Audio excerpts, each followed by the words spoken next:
হারুন আলাইহিস সালাতু ওয়াস সালাম জন্মগ্রহণ করেন তখন হত্যার আদেশ বন্ধ ছিল, কিন্তু মুসা আলাইহিস সালাতু ওয়াস সালাম যখন জন্মগ্রহণ করেন তখন হত্যার আদেশটা জারি ছিল। তো মুসা আলাইহিস সালাতু ওয়াস সালামের আম্মাজান বড় ভয় পেলেন, যা যদি আমার সন্তানকে হত্যা করে তাহলে আমার কি হতে পারে, তাহলে আমার কি অবস্থা হতে পারে। তিনি অনেক ভীতু হয়ে গেলেন, অনেক ভয় পেলেন যে আমার কি হতে পারে। তখন তিনি যে কাজটি করলেন সেটি হচ্ছে ওনার সন্তানকে তিনি গোপনে লালন পালন শুরু করলেন, গোপনে, কেউ জানতো না। একটা বাচ্চা যে জন্মগ্রহণ করেছে তার ঘরে কারো কোনো খবরই ছিল না, তবুও ভেতরে একটা ভয়, ফেরাউন যদি জানতে পারে, যদি লিক হয়ে যায়, খবর হয়ে যায়, তাহলে আমার কি হবে। তো আল্লাহ তাআলা আদেশ করলেন যে হে মুসার মা, কথা কি বোঝা যায় যুবক ভাইরা?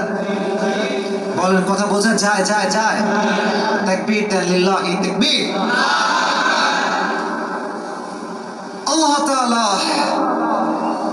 মুসা আলাইহিস সালাতু ওয়াস সালাম মায়ে একটা আদেশ বুঝাই দিলেন যে তুমি তোমার সন্তানকে ছোট্ট একটা কাঠের বাক্স তৈরি করো, কাঠের বাক্স তৈরি করে তুমি তোমার সন্তানকে নীল দরিয়ায় ভাসিয়ে দাও।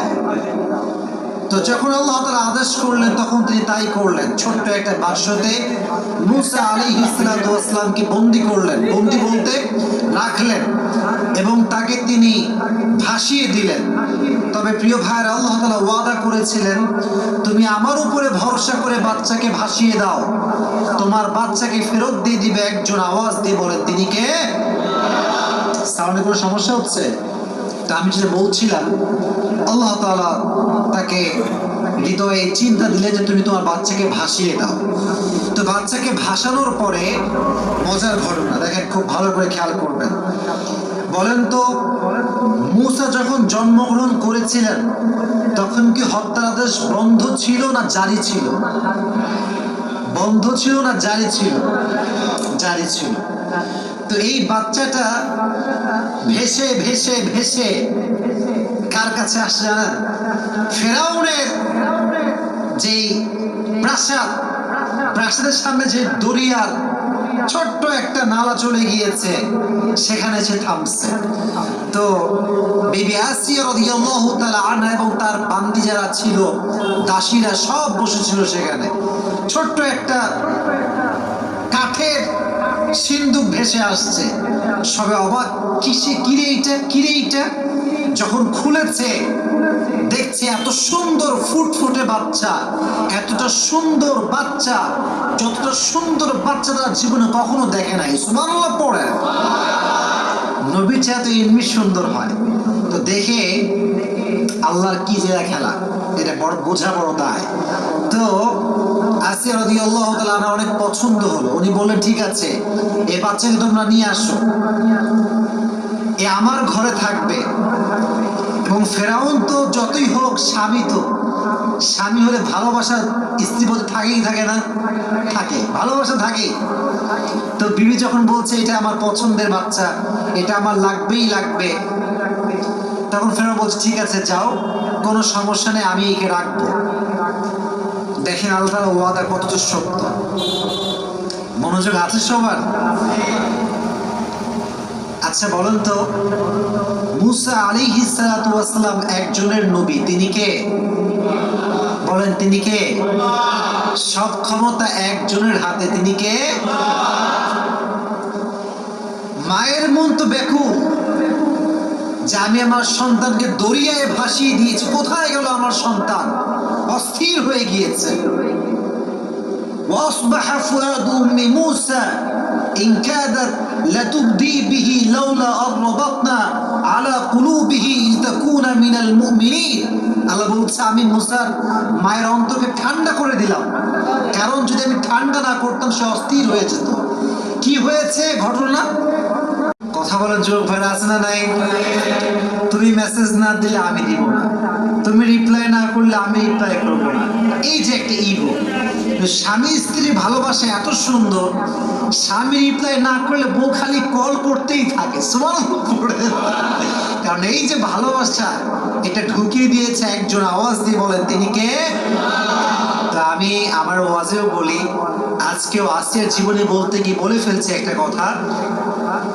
পৃথিবীতে কিছু কিছু নারী কখনো সুখী হতে পারে না।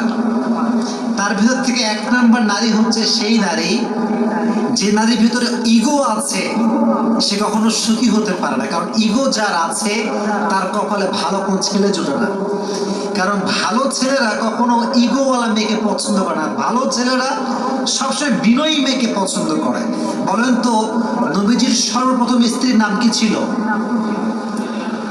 মাশাআল্লাহ, বলেন নাম কি ছিল? আচ্ছা, তিনি কি অহংকারী ছিলেন না বিনয়ী ছিলেন? সবচেয়ে ধনী মানুষ তিনি, ইগো নাই। আর আজকালকার মেয়েরা একটু ফর্সা হইলে ভাবে আর বাঁচে না, এরকম মেয়ে আছে না নাই যুবক ভাইয়েরা? তো মেয়েদেরকে আমি হার্ট করছি না, আঘাত করছি না। বন্ধুকে বলছি, বোনেরা আমার, জীবনে সুখী হতে চাইলে ইগো রাখা যাবে না, এক নাম্বার। দুই নাম্বার আরেকটা বিষয় বলেই ফেলি, নারীরা যদি সুখী হতে চায় অভিযোগ করা যাবে না। অনেক মেয়ের খালি অভিযোগ, আমার স্বামীর এইটা ভালো না, ওইটা ভালো না, আমার স্বামী এইটা পারে না, ওইটা পারে না। এরকম অভিযোগ বলি নারী আছে না নাই বাংলাদেশে? আল্লাহ মা বোনদেরকে অভিযোগ মুক্ত জীবন দান করুক, সকলেই পড়া আমিন। তো ফেরাউনের যুগে একজন নবী ছিলেন। নবীর নাম ছিল কি বলতে পারবেন? মুসা। বলেন নাম কি ছিল? মুসা আলাইহিস সালাতু ওয়াস সালাম। ওয়াজে আমরা ঢুকে যাচ্ছি। তাকবীর দেন, লিল্লাহি তাকবীর। ফেরাউন একদিন স্বপ্নে দেখতে পেল একজন ছোট্ট শিশু মিশরে জন্মগ্রহণ করবে, যে শিশু আমার রাজ্যকে ধ্বংস করবে, আমার বাদশাহত্বকে ধ্বংস করবে, আমার যে ধর্ম আমি পালন করি সে ধর্মকে সে পরিবর্তন করবে, আমি যে প্রভু দাবি করি আমার প্রভুর দাবিকে সে মাটির নিচে মিশিয়ে ছারখার করে দেবে। এটা সে স্বপ্নে দেখলো। কেউ যদি এই স্বপ্ন দেখে যে আমার রাজত্ব শেষ হয়ে যাবে, তার কি আর ঘুম আসার কথা? ফেরাউনের ঘুম হারাম। কে ছেলে, কে শিশু? রাজ্যের সবাইকে ডাকলেন তিনি। তৎকালীন সময়ে ফেরাউনের মন্ত্রীর নাম ছিল হামান। নাম ছিল কি? হামান। তো হামান পরামর্শ দিল যে জনাব, আপনার উচিত একটি আদেশ জারি করা যে বনি ইসরাইলে এই মিশরে যত শিশু গ্রহণ করবে ছেলে হলেই হত্যা করবে। নাউজুবিল্লাহ পড়েন। ছেলে হলেই হত্যা। আদেশ জারি হয়ে গেল। তো বর্ণিত আছে যেই সময়ে হত্যার আদেশ বন্ধ ছিল সে সময়ে মুসা আলাইহিস সালাতু ওয়াস সালামের ভাই হারুন, নাম কি প্রিয় ভাইরা? এই যুবকেরা ইসলামিক ইতিহাস জানতে হবে, ইতিহাস বুঝতে হবে, জানতে হবে। আমার পুরো রিসার্চ আমি তোমাদেরকে আধা ঘন্টায় শেয়ার করছি। যারা তোমরা আছো যুবকেরা, অনেকে কলেজে পড়ো, তোমরা স্কুলে পড়ো, অনেকে কম ধারণা আছে বিষয়গুলোতে, ভালো করে বুঝবা। ফেরাউন যে সময়ে ছিলেন বাদশাহ, এই মাইকে প্রবলেম হয়েছে, সাউন্ডটা ঠিক করে দাও একটু। আচ্ছা, যেটা বলছিলাম, তো সেই যুগে ফেরাউনের যুগে একজন নবী, সে নবীর নাম ছিল কি? মুসা। এদিকে তাকান, নবীর নাম ছিল কি? মুসা। নবীর আরেকজন ভাই, এই বাচ্চা কারো দুধ খায় না। রাজ্যে এত মহিলা, এত মেয়ে, কারো দুধ খায় না। এদিকে মুসার যেই বোন ছিল সে তার পিছে পিছে আসছে। মুসা যায় কোথায়, কোথায় ভেসে ভেসে যায়। সে সব দেখতে পাইছে যে মুসা কোথায় আছে, কোন অবস্থায় আছে। এবং যখন মুসাকে রাজ্যে ঢুকানো হয়েছে, সে কেউ দুধ খাচ্ছে না এই খবর সে পেয়ে গিয়েছে। তখন সে বলছে সবাইকে ডাক দিয়ে, যাচ্ছে আমি যদি একজন নারীর সন্ধান দিয়ে আপনাদেরকে, এমন নারী যে নারী এখানে আসলেই বাচ্চাদের দুধ পান করবে, আপনাকে তাই গ্রহণ করবেন? সে বলছে অবশ্যই, নিয়ে আসো। কোথায় সে মহিলা? আল্লাহর আদেশ দেখেন, সঙ্গে সঙ্গে সে গিয়ে মুসা আলাইহিস সালামের মায়ের কাছে গেলেন, গিয়ে বললেন যে এই ঘটনা, আপনাকে এখন ফেরাউনের কাছে যাওয়া লাগবে। নিয়ে আসছে, নিয়ে আসার পরে যখনই বাচ্চা কোলে নিয়েছে, সঙ্গে সঙ্গে বাচ্চাটা দুধ পান করতে শুরু করে দিয়েছে। সুবহানাল্লাহ পড়ে। তো যখন দুধ পান করতে শুরু করছিল, ফেরাউনের মনে সন্দেহ, কি রে, এই বাচ্চা কারো দুধ পান করে না, এই মহিলার দুধ কেন পান করে? ভেতরে একটা সন্দেহ যুবক ভাইরা আছে না নাই? আছে। তখন বললো, এই কি খবর, এই বাচ্চা তোমার দুধ কেন পান করছে, কি ব্যাপার, সমস্যাটা কোথায় বা বাস্তবতা আসলে কি? তখন সে বলল যে দেখুন, আমি এমন একজন নারী, এমন একজন মহিলা যে আমার কাজই হচ্ছে বাচ্চাদেরকে দুধ পান করানো। এজন্য যে কোনো বাচ্চাই আমার দুধ সহজে পান করে, এই জন্য এই বাচ্চাও খুব সহজে আমার দুধ পান করেছে। এই যে একটা উপস্থিত জবাব, এটা মুসার মায়ের অন্তরে ঢুকাই দিয়েছে। একজন আওয়াজ দিয়ে বলে, তিনি কে? এবার আল্লাহ কি সুন্দর আমানত রক্ষা। ফারাদাদনাহু ইলা উম্মিহি কাই তাকাররা আইনুহা ওয়া লা তাহজান ওয়া লিতা'লাম আন্না ওয়া'দাল্লাহি হাক্কুন ওয়ালাকিন্না আকতারাহুম লা ইয়া'লামুন। আল্লাহ বলছেন, ওয়াদা সবাই ভাঙতে পারে, কিন্তু ওয়াদা একজন ভাঙতে পারেন না, তিনি কে? এবার হামান বলল, ঠিক আছে, এই মহিলাকে আমাদের প্রাসাদে রেখে দাও এবং প্রত্যেক নারীর যেই বেতন, তার চেয়ে ডবল বেতন দিয়ে নারীকে রাখা হোক। সুবহানাল্লাহ পড়ে। আল্লাহ তাআলা মুসা আলাইহিস সালামকে তার মায়ের গর্ভে ফিরিয়ে দিলেন। আমরা ঘটনার দিকে আসছি, আসিয়ার জীবনের মেইন চ্যাপ্টারে আমরা আসছি। এটা বলতেই হবে, আসিয়ার জীবনী বলতে গেলে মুসা আলাইহিস সালামের জীবনটা উল্লেখ করাটা অনেক বেশি জরুরি একটা বিষয়। তো দেখেন, যখন মুসা বড় হলো, প্রথমে হচ্ছে শৈশব, তারপরে কৈশোর, তারপরে যৌবন। যখন একটু যুবক হয়েছে, তাগড়া কিছুটা যুবক, একটা অকাজ করে ফেলছে, এটা ভুল কাজ করে ফেলেছে। আচ্ছা, মাঝে মাঝে আমাদের মাঝে ঝগড়া লাগে না? ঝগড়া লাগে কি লাগে না? লাগে। মনে করেন আপনি রাজশাহী সিএনবি আছে না, এই কথা করে আছে না নাই? গেছো তোমরা? গেছো? কখন গেছো? আচ্ছা, তো দেখছেন ওখানে গিয়ে মারামারি লাগছে, দুজন ছেলে পেলে খুব মারামারি। তাই কি রে, তোমার বাড়ি কোথায়? বলছে এতে লিলো ভাই, আমি এখানকার জি, আমি এখানে বাড়ি। আর বলছে তোর বাড়ি কোথায়? বলছে আমার বাড়ি চট্টগ্রাম। বলছে কি, চট্টগ্রামের ছেলে রাজশাহীর ছেলেকে মারছে? এটা কিভাবে সম্ভব? আপনাদের এখানে খুশি, কারণ আমার পক্ষের লোক রাজশাহীর লোক মার খায়, এটা সহ্য করা যায় না। লে ঘিরেলে মারামারি শুরু হয়ে গেল।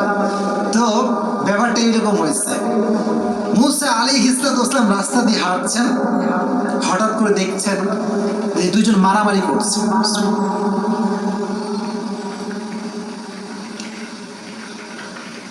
একজন হচ্ছে মুসা আলাইহিস সালামের বংশের লোক, আরেকজন হচ্ছে বাহিরের লোক। তো মুসা তার পক্ষের লোকের মানে পক্ষ নিতে গিয়ে এমন একটা ঘুষি মারছে ওই লোককে, এক ঘুষিতে জায়গায় শেষ, মরে গেছে, জায়গাতে ডেথ, স্পট ডেথ।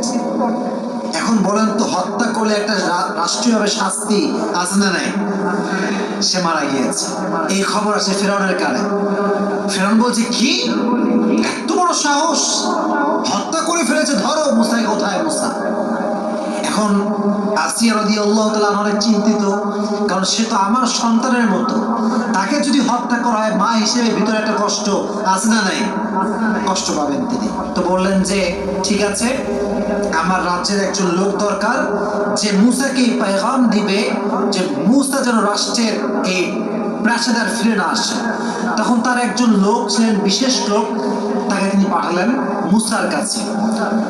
গিয়ে বলল, ইয়া মুসা, তোমাকে রাষ্ট্রের পক্ষ থেকে হত্যা করার করার আদেশ দেওয়া হয়েছে, ফাখরুজ ইন্নী লাকা মিনান নাসিহিন, তুমি বের হয়ে যাও, আমি তোমার কল্যাণকামী একজন লোক, এখান থেকে বের হয়ে যাও।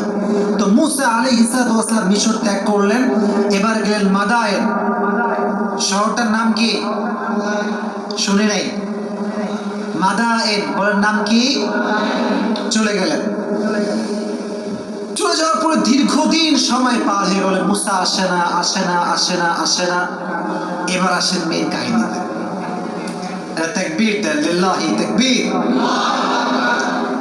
বহু লম্বা সময় পার হওয়ার পরে মুসা আলাইহিস সালাম ফিরে আসছেন, তবে একা ফিরে আসেন নাই, তার ভাইকে নিয়ে আসছেন। আর তিনি কোনো সাধারণ যুবক হয়ে ফিরে আসেন নাই, তিনি আল্লাহর নবী হয়ে ফিরে এসেছে। সুবহানাল্লাহ পড়েন। রাজ্যে খবর পড়ে গেল যে মুসা ফিরে এসেছে এক সত্যের পেগাম নিয়ে, সত্যের বাণী নিয়ে মুসা ফিরে এসেছে। সবাই অবাক, কিসের বাণী মুসা নিয়ে আসছে?